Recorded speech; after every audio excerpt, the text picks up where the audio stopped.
Oh, yeah, the Brian Campbell experience back in your face hole. Hey, good vibes only. It's wellness check time. And boy, do I have a great guest today. Actor, musician, podcaster, business owner, degenerate boxing fan, lover of Italian cinema and culture, a regular on the Chris Jericho podcast. I got more fingers if you got more titles. Johnny Sig, John Signorella, fired up, brother, to be with you on here. How the hell are you this morning in Las Vegas? BC, I'm doing great. And after that introduction, man, amazing. Thank you so much for having me on today, brother.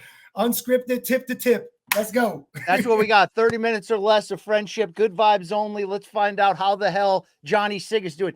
Johnny, I come of awareness to you in the heyday of the BC and Rafe Boogs, boxing podcast Marriage, which has When Harry Met Sally, taking us through many chapters of our career. I know about your boxing passion, but I got to identify you as one of the four heroes for me of the pandemic. You ready for this, Sig? Okay. Here are your pandemic heroes. The frontline medical workers. Yes. Right. The guy from Tiger King who entertained us. Yes. There's no question. All right. Michael Jordan in The Last Dance that kept us afloat, and Johnny Sig's daily Instagram wash your motherfucking hands videos that I'm looking forward to every day to raise my spirits. When you look back on those days, I know you were just vibing, but if we're all in this together, Johnny Sig, you helped me get over the hurdle. All right. Again, you're hitting those feel spots heavy duty today, bro. And I tell you what, I saw a lot of opportunities during pandemic to bring and spread the happiness, the vibes, man, to the community, to the universe. Let people know you got to keep the motherfuckers clean. We all got sick for a reason. Let's start there. Let's stop spreading this shit. And you know what? It's that simple. Just every day you wash your hands, you clean slate every day. When you hit the ground, running. Don't look back. Open the door. Don't look back and don't jack. Open the doors for everybody. Be nice, man. Compliment people. Tell people how to live right. Don't judge. But, everyone just be kind. That's what I'm all about, BC. Did I hear a don't jack? Was that a John Fury reference? I'll never jack. I'll don't never jack. back up. No. We don't jack here. No jackers at all. Well, Johnny, you're a huge boxing fan. You're also like an incredible music guy. You've been in bands before. You've done work as a session musician. Now you've got your own business there in Vegas. I'm so fired up for you. Tell the people what you got going on with this new studio and the great teachings you're doing in the world of music. Thank you so much, man. Music Workshop is a wonderful thing we just opened up for the community. We offer lessons on drums, guitar, piano, vocals, everything. Also offer full media production services for movies, television, music recordings, all that good stuff. We show you how to do it. We'll record you and put you in touch with, who to see about Blue Man Group. If you're a drummer, stuff like that, we'll put you in network if you want to take this thing seriously. And taking it seriously for me started way back, man. When I was a kid, my father was a great blues and jazz guitar player. He tried to get me on guitar, which I eventually got to at a later point. But I discovered drums through Motley Crue and Iron Maiden. I wanted to rock, man. You discovered drugs through them too, or what? Oh, absolutely. Absolutely. We'll go there a little bit for sure. I know you've been a drum instructor for years. You're helping to shape the youth and whoever else is getting interested. But are you still looking to creatively make a mark in music yourself on the kid? Absolutely. And, I do it every day with the kids, and I call everyone kids, all my students. And, not undermining any of my students that are about my age or whatever. Everyone's a kid. That's just the way I talk from Jersey, I guess. But, yes, BC, I do have other, ambitions out there, and I do have current projects in the works. Some I could talk about a little bit because they're tied to copyrights and films and stuff like that. But other things, I'm a hired gun out in Vegas, and a lot of people know me out here, and they know I don't jack. Well, you kind of become like this modern day Renaissance man. You got your hands in all these different pots. Like I said, one day I turn on the Chris Jericho pod and you're on there talking about Buster Douglas, Mike Tyson. I'm like, how the hell did that even happen? So, like, is that sort of what you always imagined for yourself? You just chasing your passions that it would all work out for you in the end? That's right. It all started when I was a kid and watching my dad around all these great guys, these musicians, these characters. My father was actually in a band with Joe Pesci, Frank Vincent for a while. Whoa. Yep. Back in the Jersey Shore days, he was out there, and Joe Pesci was the singer. And my dad always told me that Joe and Frank were going to go on to be actors. They actually asked my father, who's complete opposite personality as I am, to act. And ironically, my dad was like, nah, he wasn't for him. Me, I'm like, give me that shit right here. Nah, fight ain't over. Let's go. You know? That's how I am. Hey, Frank Cappuccino, you can stop at any time. You can stop at any time, Frank. So it came from there. And I was in many bands and stuff like that, and just daring to be great every single time. And took me on great journeys, man. I was on movie soundtracks. I got to work with Bobby Kimball from Toto. You know, yes. I mean, come on, man. You know, that was for a project that I was in hereafter. He guest sang on one of them. It doesn't get bigger than that. And then tie in boxing, right? So I got into that. And what happened there was, you know what? The drums, I hit them, they don't hit me back, man. You know what I'm saying? So I had to keep the face pretty, whatever I got left of it, because my shit is all crooked on one side still. You know, so it's like, but I got offered a lot of money to teach drums. I still love to box. I was good at it. I'm not great at it right now. I train with Jeff Mayweather, and he's been showing me some good shit. Dude, yeah. He's hilarious. How do you like working with him as a trainer? Awesome. He's fantastic, and he's an absolute beast. His energy is phenomenal. His strength is incredible. When he works the mitts with everybody, he just stands straight up. And it doesn't matter, BC. It don't matter, nothing. He ain't moving, dude. And I did about, I'm going to say 6 hard rounds with him. BC, these were hard. You know what I'm saying? This is how men do it up in there. I like hard men. I like, give me beautiful men, as Triple G once said. Yes. He looked at the entire man, and we have work to do. We have a lot of work to do. Well, look, if anyone that does follow you at Johnny Sig on the Instagram, you know, you do rub shoulders at times, like you mentioned there, with some names we know. The name that you pop me the most every time I see you guys hanging out is Karate's bad boy, Mike Barnes, from Karate Kid Part 3, and obviously Cobra Kai. Obviously, he's an incredible actor outside. How does that friendship begin? The same as ours, through podcasting. I hit Sean up, and I was like, yeah, man, big fan during the pandemic. He's like, yeah, man, I ain't doing shit. You seem cool. I'm like, great. So we started going, and then next thing I know, he introduced me to his martial arts master. I trained with the guy, phenomenal, Adam McKinley, out in Northern California. Shout out to my boy. We trained with him, and we all just became great friends and started collaborating now that the world's been running actively for about 2 years, and just picking up where we left off. You know, got everything right, you know, put down the bottle a little bit, BC, got myself back in shape. I saw that. You know what I'm saying? And we're all out there hustling, and he's just a great dude. I was talking with him this morning. We got a lot of business.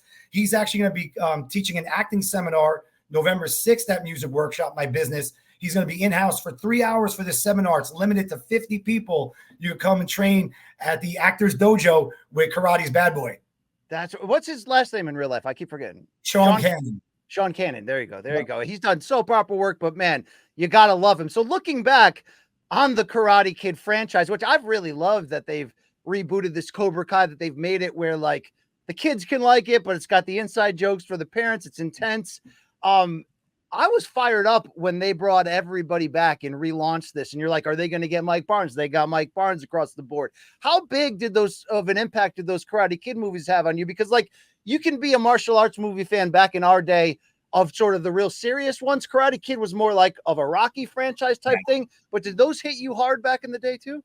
Big time, BC, especially because I remember one of my first dates was seeing Karate Kid Part 2 with my girlfriend at the time, right? You know, so it was big. And she had never seen Part 1. So I was so into Part 1 in the Karate Kid universe. I had to explain to her in detail before we're going to the theater to make sure she knew every detail, because I have OCD and I'm crazy. Anyone that follows my pod knows that. Very thorough. So I have instant memories from that, because I was kind of growing up, you know, going out on dates early and everything like that, having a good time. But in any event, you know, the Karate Kid saga always has a feel spot, like with the Rocky franchise, man, the underdog story. But now as we grew older, we saw that Johnny's got a little bit something to say about that. I know. You know what I'm saying? Being a victim there a little bit. I got one critique on Cobra Kai. My partner in Morning Combat, Luke Thomas, always says, I can't watch Cobra Kai because I don't care about the lives of teenagers. Hey, these teenagers kick some ass in that show, so you better start caring. My only critique is they've chosen the villain in Okinawa from Karate Kid Part 2, the movie, and they've reinvented him as this Yoda sage but crazy torpedo. That guy walked out on kids during a hurricane and was, you know, Sato was like, you're dead to me. I don't know if I want that guy to have a redemption arc. You know what I'm saying? I'm telling you what, BC, you're on to something big time right there, man. That was a hard sell. Welcome him back, Chosen. I tell you what, too, let's talk about the Karate Kid universe in general. because Mike Barnes, my boy, Sean Cannon, has one of the worst scenes in Karate Kid 3 where he sidekicks a woman to the pit of her stomach. Oh, that's hard redemption right there, BC. There's never a time and place. Never a time and place. So I already have two problems. At least with LaRusso and Johnny Lawrence, they kept their hands to themselves. They act like gentlemen, BC. So we got problems because Chosen also got handsy in part 2. So we got issues, bro. Oh, Daniel, you look like Geisha Girl. So many great lines in that movie. None of them appropriate all these years later. Johnny Sig, a big talking point right now, in fact, I just recorded like a 70-minute reaction on my channel, is the Mr. McMahon Netflix documentary. Were you a wrestling guy back in the day, or did you avoid that? I was, and then I got got back in over pandemic, and we just had a great time with it. And Vince, man, the ultimate businessman, ultimate mouthpiece. I mean, sells it. Anything he does is perfect. Like, I mean, drenched in drama, dude, at all times. It's just huge wrestling fan. Well, I talk to my UFC fans or friends in the business, and we always say, okay, for how successful and fun it was to watch Mr. McMahon, damn, we need a Dana White version. If we're going to talk boxing, though, you could say Don King, you could say Bob Arum, even though it probably wouldn't be as sensational as a Mr. McMahon or a Dana White flick. If Al Heyman finally had the sort of inside story going back to his days in the music scene, how he eliminated the middleman and brought everything in-house and then brought that model to boxing, dude, I'd be fired the hell up. But like, I'm going to be fair here. Even though there's criticisms to make of Mr. McMahon, and I do in my breakdown, I'm ultimately happy that it actually happened, because who knows how much longer he's going to live. Al's in about the same age bracket. Do you think we'll ever get either a public interview or some inside look at like how Al Heyman really built all this and who that man really is? That's a great question, man, because it is one of the most biggest mysteries in like all of sport, right? It's one of those things I would love to see it, because there's got to be so many ties in, especially with the music biz, man. Like that's where I'm really curious, because that's where I think the inception was, the bread and butter, if I'm not mistaken. Sure. Yeah. Harvard graduate, takes over. He's credited with being the creator of the super tours, like the Budweiser concert series, the Jackson 5 reunion. But it is interesting how mysterious he still remains today. That's obviously by design, but it's like, man, we've been knowing Al Heyman in this boxing game, some people for 20 years, most of us for a solid, 10 to 15. But we don't know ish about the man. You know what I'm saying? Like, we really don't. Low key, no one knows nothing. I mean, I seen 1-2 pictures that at best. I mean, last I Googled, that was a long time ago, but 1 or 2 at best. I was trying. I remember when I was working at Ring Talk, trying to get some info for Pedro. I was like, that issue, I can't find nothing, dude. I'm like, weren't you the detective? Like, you look. Amazing character for what we do know about him. Boxing is going through, well, as always, it goes without saying, Johnny Sig, if I can hit the old SOC soundboard, that, boxing is full of shit. I used to love this game, but boxing full of shit, man. we're too far addicted to ever like get rid of it, put it away, close the door on it. What do you make of where we are at in 2024 from this standpoint? I never would have thought Showtime and HBO would be gone right now. Never. I also never would have thought that Dana White and UFC would be like, yeah, we're in on boxing next year. Just like I never would have thought that there's a Saudi Arabian, multi-billionaire with a nation behind him fueling every big fight we ever wanted. It's not a perfect scenario, but I feel like 2025 could be a make or break year in modern boxing and how we consume it, how it's presented. How do you sort of frame this whole Saudi experience, the Dana tease, and what this might mean for us as boxing fans? The aforementioned last statement you made right there, Saudi experience, has been amazing, phenomenal for the sport of boxing. And BC, we're getting good fights, man. We're getting good billings, and the cable bill is going to be lower because the pay-per-view is lower now too, which is awesome. I think everything that boxing and the UFC is doing, especially those worlds combining, we got Dana White, 360 and Tom Loeffler, I believe. That's a beautiful, beautiful combination of excellent minds and great gentlemen right there, man. Putting together a wonderful, wonderful product, which we need. We need boxing We needed boxing to be a better product forever. But now we are getting that, man. The shows never looked better. The commentators such as yourself, BC, have never been more informed. I mean, this is the time, man. The visually, the aesthetics, everything is there, man. The vibes. And what I love is that boxing fans can be mixed martial arts fans and mixed martial arts fans can be boxing fans. It is Everybody finally gets merging. along. Everybody gets along now, man. It's it's been a long time since Joe Rogan and Lou DiBella faced off on SportsCenter that time debating, when Joe Rogan's like swallowed, sent to hell. I love you, Lou. Lou DiBella, one of the best characters. I know you've had him on your pod. One of the best characters in this game today.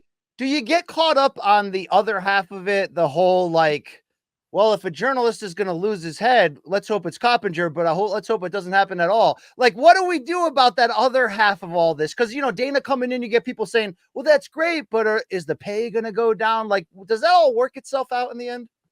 I don't know how much we really know about the pay, what goes on with Dana. I mean, it's people's affairs. I mean, I don't want people to know how much money I make. Maybe a lot of people in the UFC have side contracts where they can't disclose it or don't want to. At the end of the day, I think that Dana White's always proven that he wants to put the best against the best and have the fans get what they want. And I think that if we get a taste of that in boxing within 2 or 3 years, man, the combat sports universe is great. We're not going to need to watch weird shit like I see going through my Instagram in the morning, BC, because I see some weird shit popping off in barns now, like laser tag next level with tasers. What the fuck is happening? Where does it stop? I mean, you could have just said power slap and I would have had a similar WTF, but the laser beams is getting weirder with her. That's it, laser beams. What the fuck is happening? I thought I was dreaming, and then I got some new shit, and I was like, man, this was some really good shit, and it wasn't. I had to go fact check myself, and I saw lasers.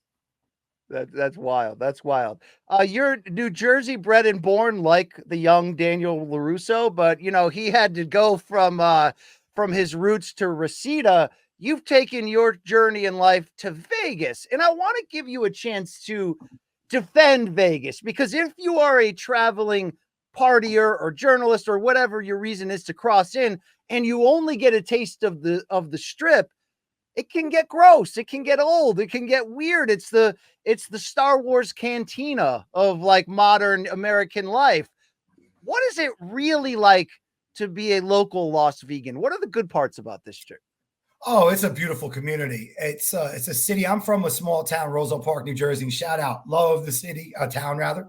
And great people, small town vibe and community. Here, complete opposite. But I tell you what, the heart of this city is huge. And everyone knows everyone out here, especially in the entertainment business. Word travels fast, and people are so supportive, whether it's my business, whatever. I'm not saying everyone out there, but there has been a lot of great people I've seen do great things out here. This is a wonderful city. I've seen them come together for sports and entertainment, whether it was with the Knights, supporting T-Mobile Arena when it opened, everything that this community does. Unfortunately, the events that happened 7 years ago, yesterday was the anniversary of that, the tragic, horrible events that happened out here. But this Vegas strong, man, that was, I get touched up thinking about it. But the way the community galvanized and everyone came together, man, you don't see that all the time. And it's still remembered all the time. And that changed a lot. I noticed it as a new Vegas citizen at that point in time. I really felt at home. And I was like, this is the place I want to be. And I just so love it here. Well, it's proof, as Floyd would say, the proof is in the pudding of how that city has embraced is it the Knights, the NHL team, that they were setting attendance records off the top. And then the Las Vegas Aces WNBA kind of became like a celebrity, even before the Caitlin Clark takeover of the WNBA. It kind of become you got Leonard Ellerbe in the front row. You got some big names. And of course it helps when they win back-to-back championships. As a kid, I never thought you'd see pro sports in Vegas because of the gambling connection. But I also never thought if it happened that you would see people buying in, this is our team. We love it. You see how many franchises fail in other sort of, second tier American cities. Is there a lot of locals? Would you say it's a core of people that are from there, or does that not matter? That's the biggest point right there. It's a hybrid, man. It's just a melting pot of people. The driving, you'll notice it right away. Different styles of driving because everyone's from all over the place. And people are still coming in, which is great. This place is thriving. The synergy out here was great for me because when I moved out here 10 years ago, we didn't have major sports teams. And shout out for the Aces, too, for mentioning that, BC, because that was a huge impact on the city. And those girls are amazing, phenomenal. Oh, Those Kelsey ladies are Plum's a wonderful. killer, by the way, a killer. Wonderful. Kelsey Those Plum. ladies are phenomenal players and athletes. But yeah, it's just been wonderful, the synergy, the connection, because it's just been blossoming, man. Like now we got the athletics coming in. It's just nonstop entertainment. And that's why I wanted to open up my thing, and not to just plug myself here, but there's just so much growth out here that if people just come through and do the right thing, it's like, keep your respect, man. Get that street credit, because respect, it's so hard to earn. It's easy to burn, though. If you keep your word out here and you keep bond out in Vegas, you'll do okay. But now you got to watch out. You got to watch out downtown. I love Fremont Street. Make a couple lefts, you'll go wrong real fast. You know what I'm saying? Yeah. There's a couple of those roads where it's like homeless lined up and down, and you feel awful, but like there's some wild turns down there in that area that you can make. Elvis, Marilyn Monroe had some bad nights in those hotels. They used to go there to party and maybe say goodbye for the night or whatever. Like those are some seedy places. So just be careful if you're ever down there, guys. Don't fall for the signs. Oh, Frank Sinatra stayed here. Oh, it must be nice. No. And whatever you do, don't go to circus under any circumstance. There you go. Yeah, they got the Oakland A's coming in. There's always rumors about an NBA team. Is that reality? I think I think we're getting one. I don't know exactly what state would be offering it, but I do believe we're going to get one. Absolutely, as a matter of fact. Johnny Sig, you have been. I mean, you've told me about the real music industry. It's not always pretty, but you've done different roles in it. You're still making music and teaching music today. What type of music today gets Johnny Sig going? You got any albums you've been rocking lately that are firing you up? What type of genres are you floating around in these days? Everything. I mean, it's no secret. My favorite band is Rush, and rest in peace, Neil. Think about him every day. It changed my life. That's why I started this thing. Yeah. But, I love jazz. I love, hard rock, metal, hip hop, reggae, funk, punk, everything. It really depends on the mood. I'm on a big 80s and 70s kick lately. Been recently big into the Grateful Dead. I saw them at the Sphere out here. Me and my wife went out there. Life-changing, BC. Life-changing Experience, Dead and Company at the Sphere. Where were you sitting? I was like mid 200 levels. Where were you guys sitting? Yeah, about the same. And I tell you what, bro, no matter where you're at in that place, I'm sure some people might differ, but it was such a euphoric experience. The energy, just when you walk in there, the vibe, the openness of everything, you feel like you're in another universe. And I was already when I went in with that mindset. However, it was just completely enhanced. And I was so at peace. And the concert was the perfect length. And it was just incredible experience to be in, man. Just getting submerged in it. It was unreal. I felt myself alternating between trying to actually focus on the music, but then mixing in and getting lost in the environment, and then trying to stop myself from feeling like I was going to fall face forward, because you get disoriented, whether it's fueled by chemicals or not. You're going to get disoriented when you're standing up there and the world around you is changing. I never imagined we would ever have an entertainment experience that immersive, where you can mix all of that together. So it had to have a great band like Dead and Company. And oh, by the way, if we can stop for 1 minute on Dead and Company, and I love O'Teal, the bassist, one of my better friends in this industry. John Mayer can peel your face off on guitar. Why doesn't he get the love he deserves? Is it because he'll peel the panties down and write, your body is Wonderland? Man, those things were peeling. They were all dropping in there, man. You know what I'm saying? All those panties were getting dropped and thrown all over the place, and rightfully so, man. And you know what? That guy shouldn't get any hate just because he humped on a lot of pretty ladies in Hollywood. Come on, bro. I mean, his belt, the notches on his belt are like Bayo-like. You know what I mean? Huge. They're like, that's just incredible. But dude, you can appreciate me. His ability to float between jazz and blues and mimic Jerry. But I think in the second half of his run with Dead and Company, when he got more comfortable being himself, the way he would add his own stamp on these classic Dead tunes, dude, it's 10 out of 10 experience watching John Mayer live. Oh, beyond, brother. I mean, he was seamless. His transitions were so awesome. His roots to jazz and blues were so in your face, just melting the notes. It was incredible. Speaking of melting, like, here we go, Johnny. But I tell you what, I was out there trying to find sequence and patterns of some of these things. I got lost in them teddy bears, man. And the whole thing to me at one point felt like it was in a galaxy. I was in a globe, snow globe. BC, deep feels on this one, bro. Oh, so deep. Major spot. So deep. And ever since then, my life has just been course corrected. Like, it was on a great path, but ever since that moment, that was a big pivot. Like, phone started ringing, things started shaping up. Things Wow. changed after the Grateful Dead experience, BC. So I actually went through a similar thing where, like, I don't know, it was internal. It was like, it was such a Yes. positive experience that forced me to really look inward, you know, with the help of some things. But like, I'm talking about like really understanding my current struggles in life and how to get through them. Yeah. I look, I don't usually recommend things that are insanely expensive to people. That shit is worth it. And here's been a recurring Yes. question I get on every live stream. If you love Dead and Company and the Sphere so much, and I know YouTube, Fish has had some runs, the Eagles are there right now.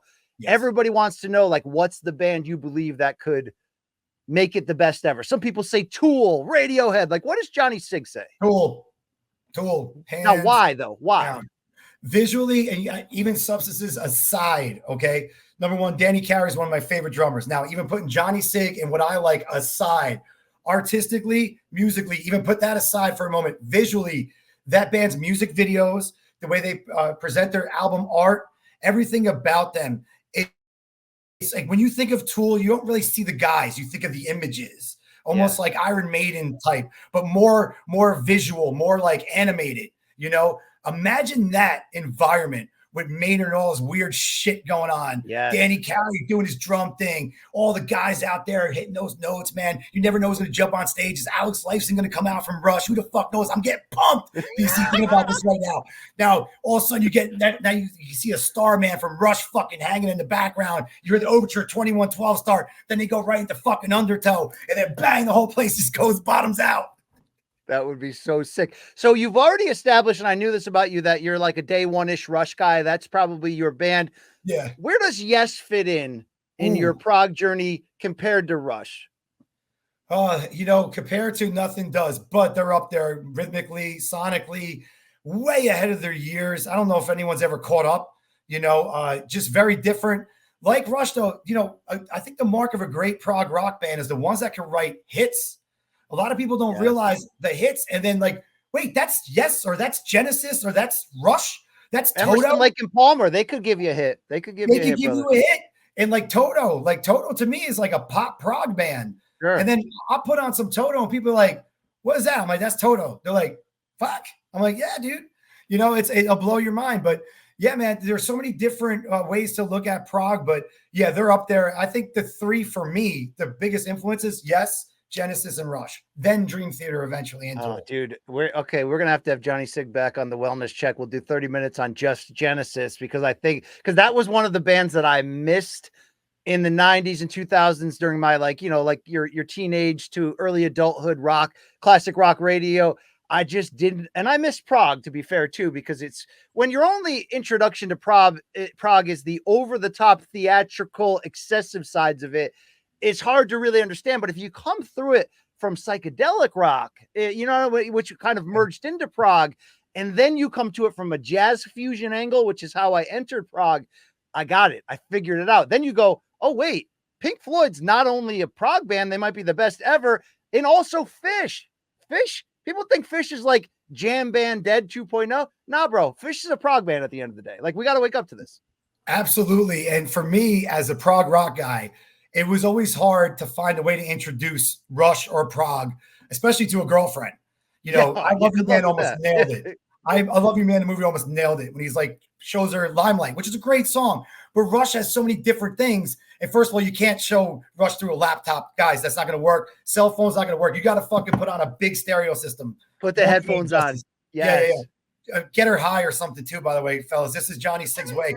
Don't show them rollerblades. Hey, Cosby, don't show them natural science. You know, you got to stick with the good ones. You know, you can't show them like got to give them the greatest hits. But outside of Tom Sawyer, the one I recommend everybody universally for prog rock, Free Will by Rush. Try that one. That works. Okay. I've yet to really go heavy on Rush. I've done a lot of Yes on vinyl. Rush is probably next. Do you know where I am right now in my prog journey? Some dude came up to me at a live Morning Combat show in London, and he goes, BC, I hear you talking music on your show. Here's a vinyl copy of Red by King Crimson. And that opened up a whole new world for me. And I've been picking off their albums left and right. It's, you know, you got to work at it to understand what's going on. But when you do, Johnny Sig, this is the hardest prog I've ever heard, bro.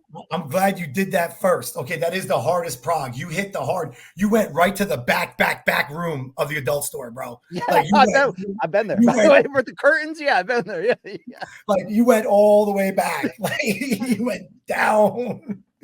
Frank Zappa might have something to say. Okay, but now you've kind of Rush is going to clean up that messy room. Like I love Kid Crimson and I love all that Frank Zappa. I could play drums. I studied this stuff. I love it. But it to someone else, it's like it's a lot. Rush is going to be like it's going to make sense to you. You did the right thing. You did. Now, what about the Crimson drummer? Is that Bill Bruford? Is that? Oh yeah. Oh yeah. Does he compare? Does he compare on the level of these legends? Absolutely. All these guys are right there now. In a lot of zines, you're going to see like top hundreds. You'll usually see these guys in the top 25, the Jeff Porcaros of the world, those cats, all those guys in there, drummer from Journey, all those type of cats. Rightfully so, they deserve to be there. For me, what makes a drummer, BC, is not so much what they play, it's what they create. Listen to the guy from Tower of Power, David Garibaldi. Yes. To me, it's like, it's one thing to play it, but he had to think that. Squib cakes? Are you serious? We mentioned Genesis before. Think about that one. Phil Collins, Land of Confusion, 1E, a 2E, and 3, and a 4E. Dude, Phil's so good on drums. It's ridiculous. And he could sing and play this stuff, man. I know he loves ballads, but the first post Peter Gabriel, the first two Genesis records before they really started going pop, dude, they're still doing aggressive jam band prog stuff with Phil doing drums still and vocals. I mean, that was some fantastic shit. All right, we're a little bit in overtime here. I got to clean it up and bring us to a close.